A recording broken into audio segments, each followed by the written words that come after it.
Welfare and Development ang cash grants ng mahigit sa 700,000 reinstated household beneficiaries ng Pantawid Pamilyang Pilipino Program o 4Ps kasabay ng pagpapalabas ng karagdagang 5 billion pesos na pondo ng Department of Budget and Management o DBM.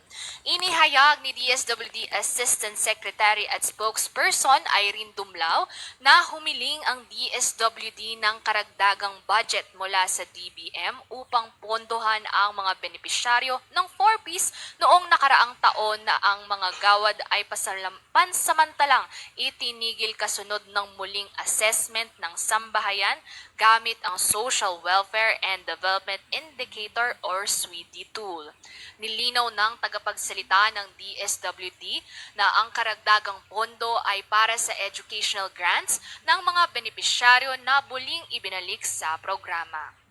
Dagdag pa niya, nang lumabas ang resulta ng listahanan 3, nakatanggap ang DSWD ng mga request for reconsideration na nag-udyok sa ahensya na magsagawa ng revalidation gamit ang SWIDI tool.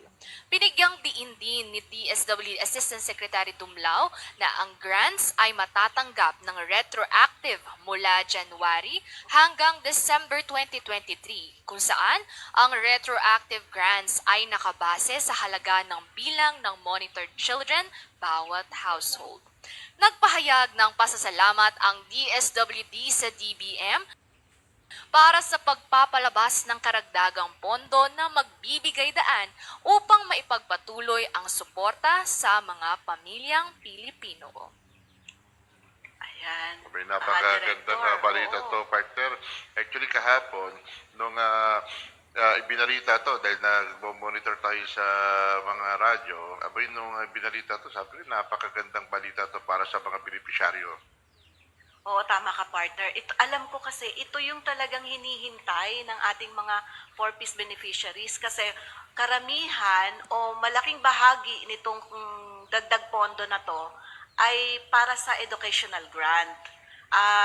Ito po yung ang paliwanag po kasi dito nung panahon, ito kasi yung mga dating mga ano yun, partner, parang reinstated Oo, sila. reinstated siya, oo. Oo, reinstated sila. Ang ibig po sabihin nun, nung panahon ng pandemic, dapat pa-exit na sila, di ba, partner?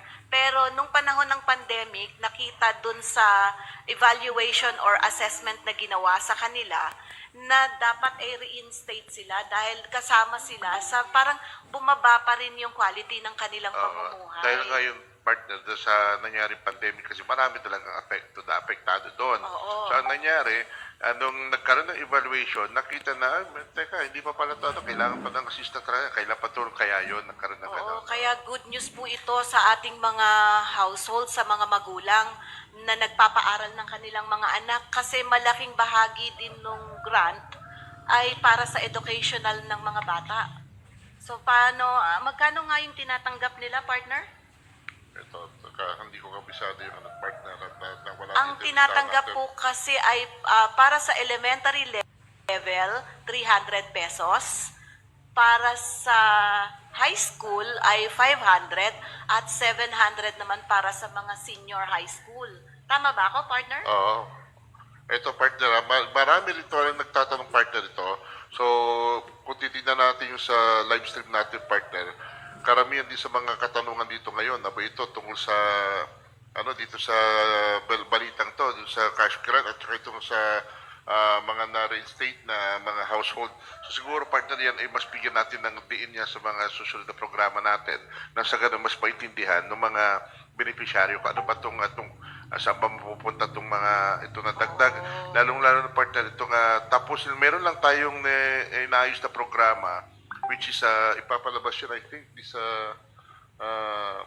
August katapusan.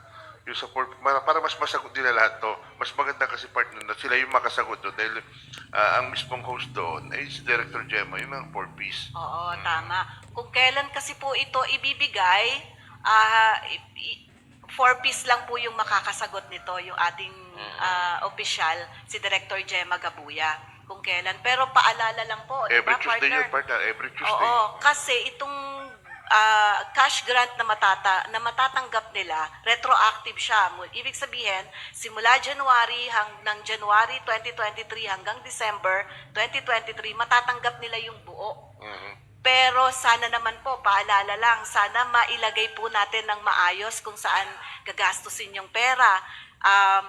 Hindi po ito bonus, ito po ay cash grant. Baka kasi magpapasko, baka isipin, di ba partner? Baka mamaya isipin ng ating mga beneficiaries na ito ay, uy, may pamasko na. Di ba partner? Sana naman mailagay po sa ayos yung perang matatanggap. Kasi para po iyon sa dapat na pinaglalaanan natin yung mga gastusin sa bahay at para sa pag-aaral po ng ating mga anak. At ito partner ha, okay. Patuloy ang pagbibigay ng tulong sa mga pamilya ng mga mangingisda na apektado ng oil spill sa Cavite at Bataan. Ang detalye niyan ihatid pa rin ni Venus.